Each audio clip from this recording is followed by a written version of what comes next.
बिस्मिल्लाहिर्रहमानिर्रहीम। मुंतखब अहादीस की तालीम का ये हमारा 20वां दिन है। शुरुआत करते हैं ईमान से।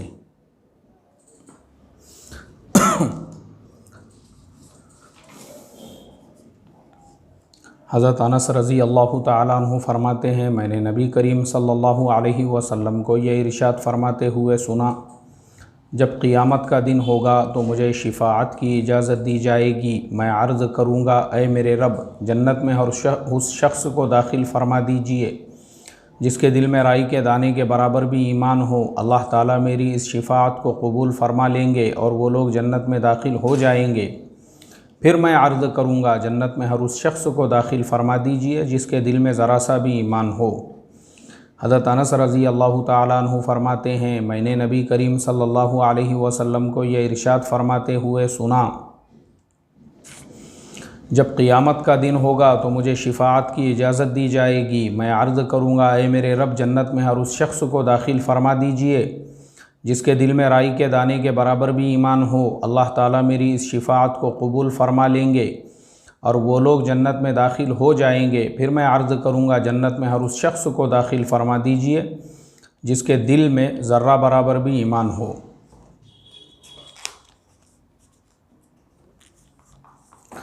फ़ज़ाइल नमाज में से पढ़ा जा रहा है।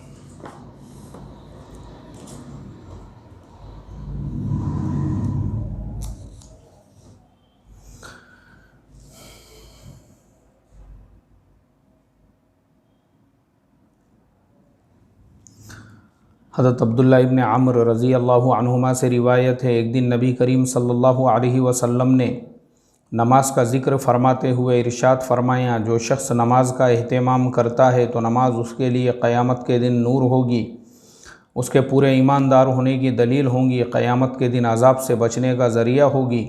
जो शख्स नमाज का एहतमाम नहीं करता उसके लिए क़यामत के दिन ना नूर होगा, ना उसके पूरे ईमानदार होने की कोई दलील होगी, ना अज़ाब से बचने का कोई ज़रिया होगा।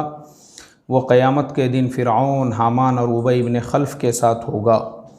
अब्दुल्ला इब्न अम्र रज़ी अल्लाहु अन्हुमा से रिवायत है, एक दिन नबी करीम सल्लल्लाहु अलैहि वसल्लम ने नमाज का ज़िक्र फरमाते हुए इरशाद फरमाया, जो शख्स नमाज का एहतमाम करता है तो नमाज उसके लिए क़ियामत के दिन नूर होगी, उसके पूरे ईमानदार होने की दलील होगी और क़यामत के दिन अज़ाब से बचने का ज़रिया होगी। जो शख्स नमाज का एहतमाम नहीं करता उसके लिए क़ियामत के दिन ना नूर होगा, ना उसके पूरे ईमानदार होने की कोई दलील होगी, ना अज़ाब से बचने का कोई ज़रिया होगा। वह क़यामत के दिन फ़िरऔन, हामान और उबई इब्न खल्फ़ के साथ में होगा। इल्म और ज़िक्र में से पढ़ा जा रहा है।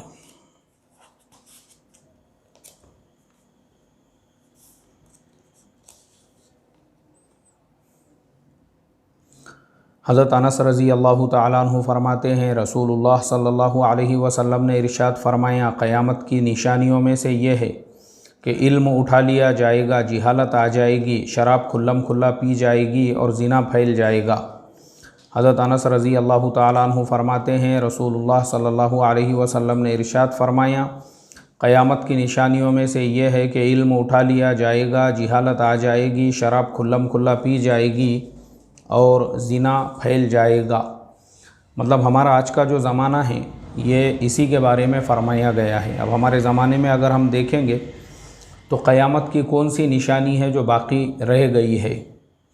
इल्म उठा लिया जाएगा। हमने देखा है पिछले 2 महीने के अंदर तकरीबन जो है 350 से 400 बड़े बड़े उलामा, मदारिस के शेखुल हदीस और वहाँ के जो है मोहतमिमीन, इसी तरीक़े से अगर आप देखेंगे तो अल्लाह वाले, दीन की मेहनत करने वाले, वो लोग उठा लिए गए। यानी उनका उठना ही इल्म का उठ जाना है। जिहालत आ जाएगी। जिहालत किसे कहते हैं? जिहालत इस चीज़ को कहते हैं कि मुसलमान कुरान और हदीस को छोड़कर अपने घड़े हुए बातों पर अमल करे और उसी को इस्लाम और दीन का नाम दे। ये आम है आज। लोगों के अंदर ये मिजाज ही रहा नहीं है कि सुन्नत के मुताबिक अमल करे या कुरान पाक की तालीमात पर अमल करे। मनमानी इस्लाम पे अमल हो रहा है। शराब खुल्लम खुल्ला पी जाएगी। आज जो है अलल ऐलान रोडों पे, रास्तों पे कोई मतलब शर्म व हया की बात ही नहीं है और इतना आम कर दिया गया है शराब को कि नाम बदल बदल कर शराब को पिया जा रहा है और ज़िना फैल जाएगा। ज़िना जो है, ज़िना हमारे ज़माने में जितना सस्ता वो ज़िना हो चुका है शायद ही कोई चीज़ होंगी। आम हो चुका है ज़िना, और ज़िना के ज़राए भी जो है इतने आम हो चुके हैं मोबाइल फ़ोन के ज़रिए से, और ऐसे ऐसे ऐप, उसकी ऐसी ऐसी वेबसाइट्स आ चुकी है, अल्लाह हिफाजत फरमाए। तो ज़िना जो है ना ऐसा हो चुका है आज के ज़माने में, जैसे पहले ज़माने में जानवर रोड और रास्तों पे मुंह काला करते थे, आज वैसा ही हो चुका है। और खुल्लम खुल्ला अंग्रेज़ी न्यूज़पेपरों में उसके ऐड दिए जाते हैं और ज़िना के लिए बाज़ाब्ता कवानीन बनाए जा रहे हैं। अभी हमारे सुप्रीम कोर्ट ने इंडिया के अंदर पिछले साल ही इस बात का ऑर्डर दिया कि कोई भी मर्द और औरत, चाहे वो शादीशुदा हो या गैर शादीशुदा हो, अपने मर्ज़ी से, अपनी रज़ामंदी से एक दूसरे से अगर मुंह काला करना चाहते हैं तो कोई उनको रोक नहीं सकता है। अब आप मुझे बताइए कि ज़िनाकारी को इस तरीक़े से अगर ख़ुद गवर्नमेंट की सिक्योरिटी मिल जाए तो ये बीमारी कैसे आम नहीं होंगी। अल्लाह हिफाजत फरमाए।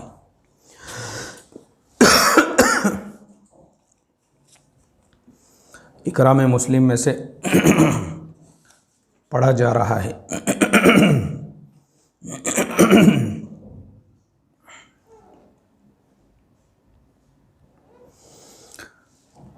हज़रत महमूद इब्ने लबीद रज़ी अल्लाह ताला अन्हु से रिवायत है, रसूलुल्लाह सल्लल्लाहु अलैहि वसल्लम ने इरशाद फरमाया, जब अल्लाह ताला लोगों से मोहब्बत फरमाते हैं तो उनको मुसीबतों में डालकर आज़माते हैं। चुनांचे जो सब्र करता है उसके लिए सब्र का अज्र लिख दिया जाता है, और जो बेसब्री करता है उसके लिए बेसब्री लिख दी जाती है। महमूद इब्ने लबीद रज़ी अल्लाह ताला अन्हु से रिवायत है, रसूलुल्लाह सल्लल्लाहु अलैहि वसल्लम ने इरशाद फरमाया, जब अल्लाह लोगों से मोहब्बत फरमाते हैं उनको मुसीबतों में डालकर आज़माते हैं। चुनांचे जो सब्र करता है उसके लिए सब्र का अज्र लिख दिया जाता है, जो बेसब्री करता है तो उसके लिए बेसब्री लिख दी जाती है।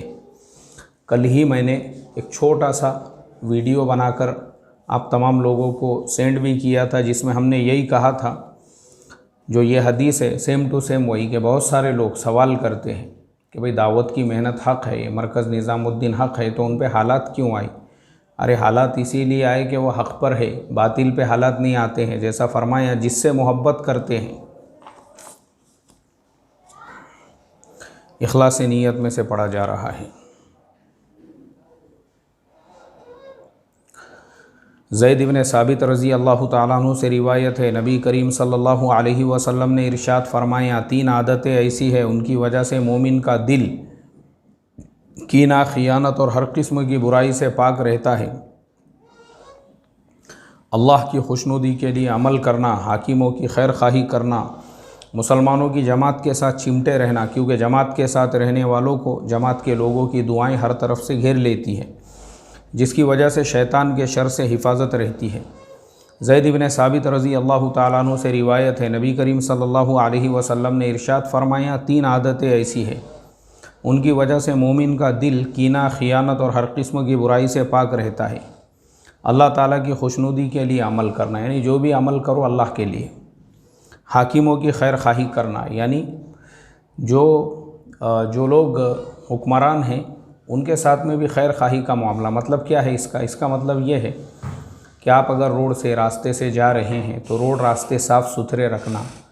उनके साथ खैर खाही ये है कि रोड पे, रास्तों पे कचरा फैला कर, मैं देखता हूँ बहुत सारे लोग जो है ना कारों में जाते हैं और वो कार में से कचरे का जो पैकेट है रोड के किनारे फेंक कर जाते हैं। तो खैर खाही का मतलब यही है कि हर चीज़ सिर्फ़ उनके ऊपर थोपना कि गवर्नमेंट ये नहीं कर रही है, वो नहीं कर रही है। अरे भाई, आप क्या कर रहे हो? आप देखो ना, हमारे मुल्क में अगर ट्रेनों के आप बैतुल खला देखोगे तो उसमें इतनी गंदगी आपको मिलेंगी। आप मुझे बताओ, क्या ये लोगों की ज़िम्मेदारी नहीं है? हमारे यहाँ पे कोई भी बैतुल खला चाहे मस्जिद का क्यों नहीं होता है, जो गुटखे खाने वाले हैं, गुटखे खा कर पूरे बैतुल खला के दरवाज़े उन्होंने सड़ा दिए हुए हैं। क्यों भाई, आपकी ये ज़िम्मेदारी नहीं बनती कि जहाँ थूकना है वहीं पर आप थूकें?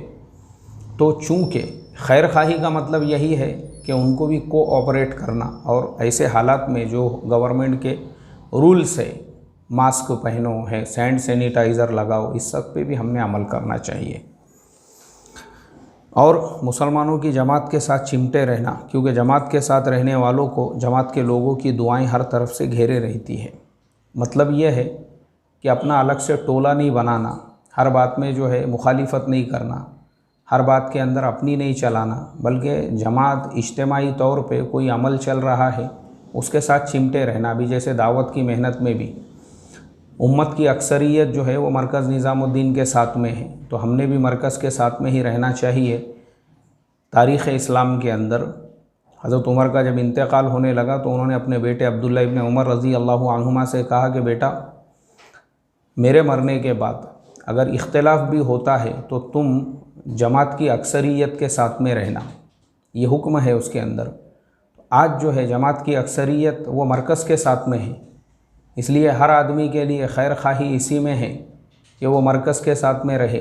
अब कोई अगर मरकज़ को छोड़कर जा रहा है, कल मैं एक ख्वाब सुन रहा था, किसी ने अल्लाह के नबी सल्लल्लाहु अलैहि वसल्लम को देखा और उस ख्वाब के अंदर जो है दो चीज़ें उन्होंने बतलाई है कि एक तो गुमराही वाला रास्ता और दूसरे जो है हिदायत वाला रास्ता। तो हज़रत जी मौलाना साद साहब जो हिदायत वाले रास्ते पे अल्लाह के नबी के पीछे पीछे चल रहे थे, वो मरकज़ में दाखिल हो गए रोशनी के अंदर। और इसी तरीक़े से एक और साहब का उसके अंदर तस्करा है, देखा कि वो अल्लाह के नबी के होते हुए ख्वाब के अंदर ही अंधेरों में गुम हो गए। तो वो जो साहब ख्वाब की ताबीर बता रहे थे, उन्होंने बतलाए कि जो साहब अंधेरों में गुम हो गए, यही अलामत और निशानी काफ़ी है हक़ और नाहक़ को समझने के लिए। अल्लाह हम तमाम को भी इसकी समझ अता फ़रमा दे।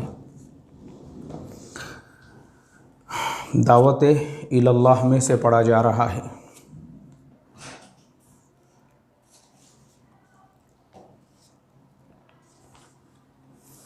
हज़रत मुनीब अज़दी रज़ी अल्लाह ताला अन्हु फरमाते हैं, मैंने रसूलुल्लाह सल्लल्लाहु अलैहि वसल्लम को अपने ज़माने जाहिलियत में देखा। आप फरमा रहे थे, लोगो ला इलाहा इल्लल्लाह कहो कामयाब हो जाओगे। मैंने देखा उनमें से कोई आपके चेहरे पे थूक रहा था, कोई आप पर मिट्टी डाल रहा था, कोई आपको गालियाँ दे रहा था। यूं ही होता रहा, यहाँ तक कि आधा दिन गुज़र गया। फिर एक लड़की पानी का प्याला लेकर आई, जिससे आपने अपने चेहरे और दोनों हाथों को धोया। फिर फरमाया, बेटी, ना तो तुम अपने बाप के अचानक कत्ल होने से डरो और ना किसी किस्म की ज़िल्लत का खौफ रखो। मैंने पूछा, ये लड़की कौन है? लोगों ने बताया, ये अल्लाह के नबी की बेटी हज़रत ज़ैनब है, वो एक ख़ूबसूरत बच्ची थी।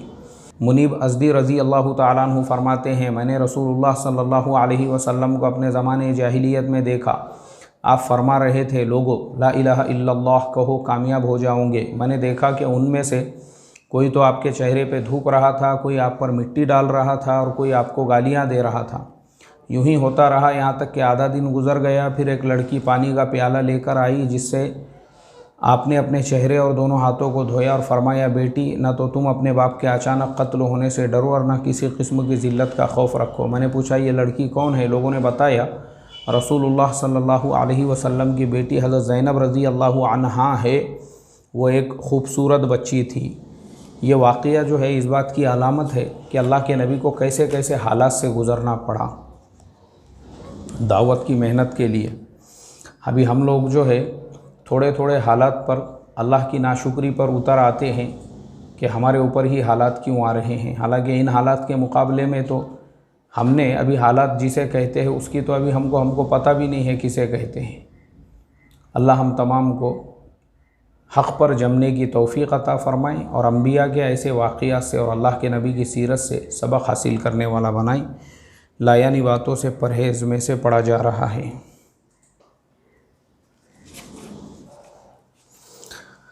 हज़रत अनस से रिवायत है, रसूलुल्लाह सल्लल्लाहु अलैहि वसल्लम की हज़रत अबू ज़र से